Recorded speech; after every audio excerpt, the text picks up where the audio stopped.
I'm Melodee Mabbitt. I was born and raised in the city, and I've been here most of my life. I have a degree in political science from the University of Michigan, Flint, and for the last 8 years I've worked for a national policy firm doing primarily policy work and communications, some combination of that. So I have a lot of experience working with diverse groups and some facilitation skills, and a lot of my role was in helping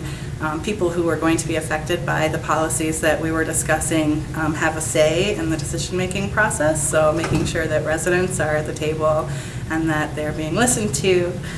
So those are the sorts of skills that I want to bring home to my hometown and put to work for us here in Flint.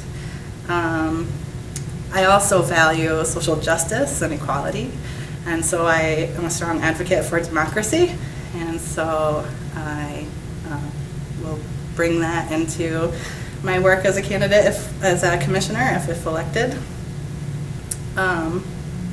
In terms of particular changes to the current charter, I think that it's a little premature to have made decisions about the charter, because this process, obviously, as everyone knows, was initiated by an emergency manager, and the group that was appointed by the emergency manager to have this discussion about our charter and changes to it strangely chose to meet in private, and so we haven't been able to have any public discussion about the charter or changes we'd like to make to it. So we voted on it, and we voted for it, but we don't know why anyone voted the way that they did. So I don't have any strong opinions about particular changes. But I would like to say that so far this conversation, because of it having been framed by an emergency manager and the Blue Ribbon Commission, it's been really reactionary and based on finances alone. And to me, there isn't a strong enough correlation between any particular form of government and the financial outcomes to warrant making decisions about how we govern ourselves based on finances alone. And so I think that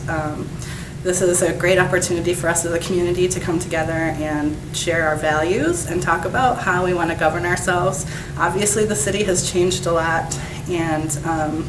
I don't think that that necessarily means that we need to limit representation. In fact, I think it gives us a good opportunity to have some more direct democracy, especially when it comes to things like budgeting. And the more decisions that we can make as a collective group and bring out into the light of day, I think the better our city will be for it. So in terms of what the process should look like for the commission, I think the first thing we need to do is listen to people and open up public dialogue about, what the charter does and what changes people would like to see made, what things they, would like to see remain and what things they would like to see change. And I think our role as commissioners is to, be clear about what our values are, so that people can make a decision in the election process, but then to really be responsive to the people in the community, because at the end of the day, we'll have spent a year or 3 working on rewriting or revising this charter, and then we as a community get to vote on it. And so we all need to have a stake in